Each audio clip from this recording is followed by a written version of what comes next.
Hi, it's Timo. Welcome to Norwich City Central.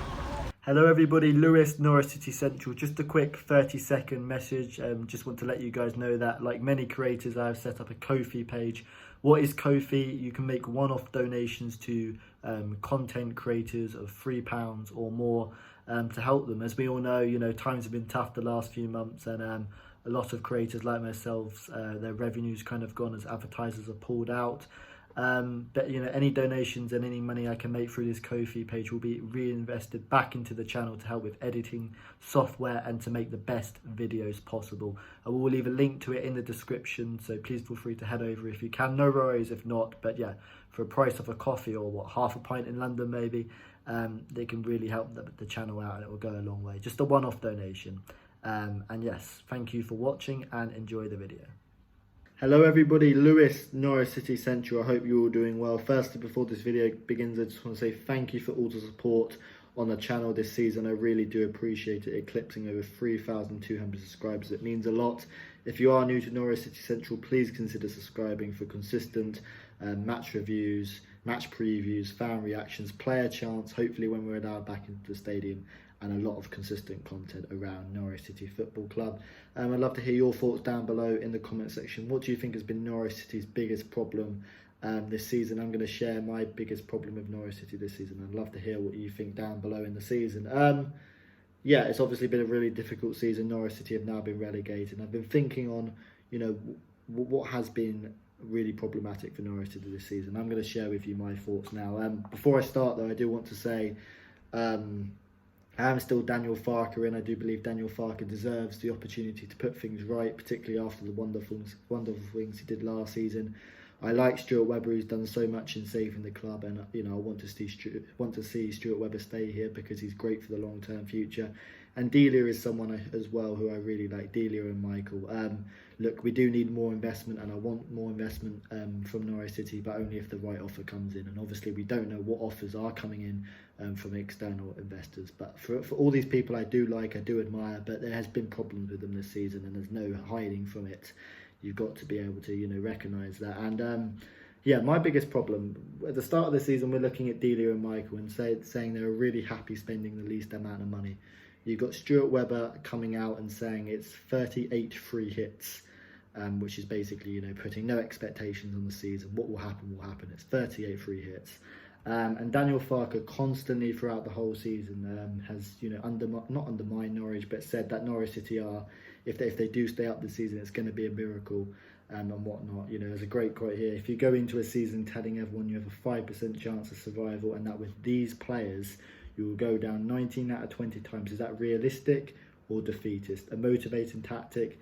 Either way, it didn't work. And for me, look, I understand, we are trying to lower expectations here, but for me, all these things just show a clear lack of ambition, and it's so hard to get out of the Championship. It's one of the most competitive leagues in the world, and Norwich City have managed to do that for a magical season. We saw in Daniel Farke's first season, how difficult it was, and even the season before that under Alex Neil, we had such a talented squad and we only managed to finish 8th. So it's so hard to get out of the Championship, and I do realise they're trying to lower expectations, but for me, we're just seeing a clear lack of ambition from everyone, from the top of the club down to the sporting directors, member of the board, down to the manager, and then down to the players as well. And I guess it is trying to lower expectations, but for me, you've got into the Premier League. That is just not good enough. You need to show a little bit of ambition. Okay, maybe we are favourites to kind of go down, but you don't come out and say that publicly throughout the whole season, because it filters down.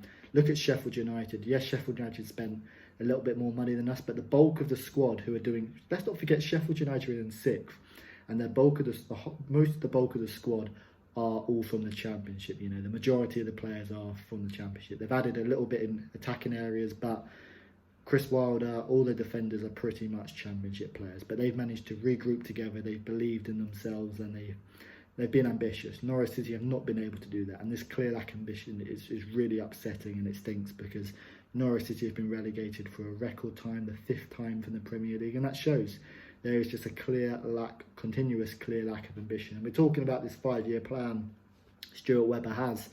I'm sure this wasn't meant to be, part of the plan. The plan was to be an established Premier League side, and I'm sure part of their plan was to, get promoted in the third season and have 2 successful seasons building on that after that. This wasn't meant to be part of the plan. So for the fact that they've been saying, oh, we wasn't meant to be promoted in this part of our stage, it stinks. And this kind of lowering of expectations and this ambition is not good enough. I do understand we haven't got the money, but you need to gamble a little bit more, and the recruitment just hasn't been good enough. You look at some of the... Yes, when we say we've only spent £750,000, that's not particularly true. We've spent quite a lot of money on people like Sam McCallum, who are going to be here in the long term. I think we spent 1.5 million on Ralph Fairman as a loan fee, similar kind of loan fee for Amadou. So we haven't spent money, but we spent it in the wrong areas. And for me, I would like to have seen us gamble a little more.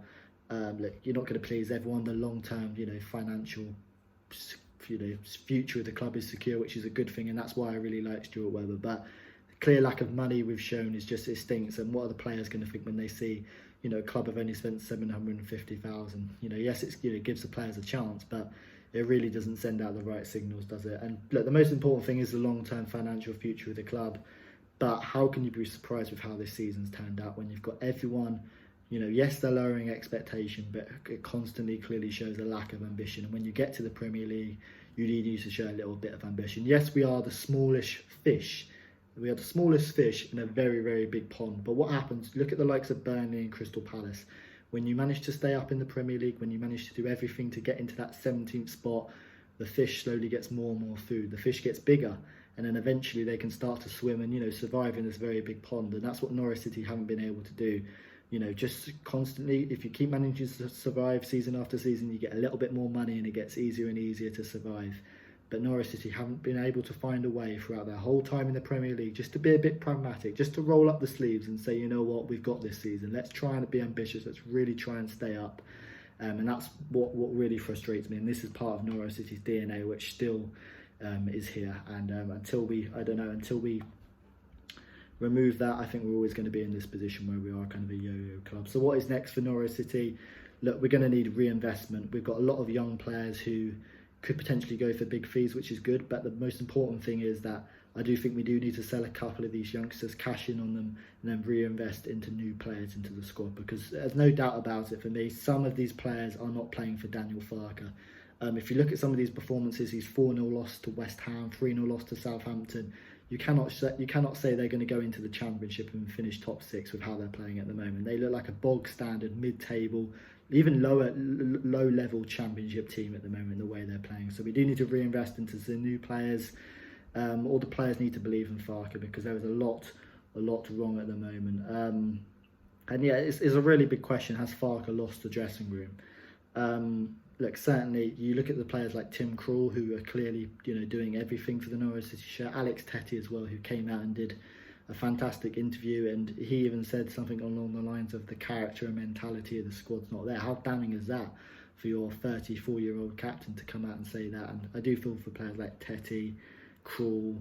There are clearly some players here who do want to play for Norwich City and are fighting, but equally you can tell there are some players who've clearly become disinterested.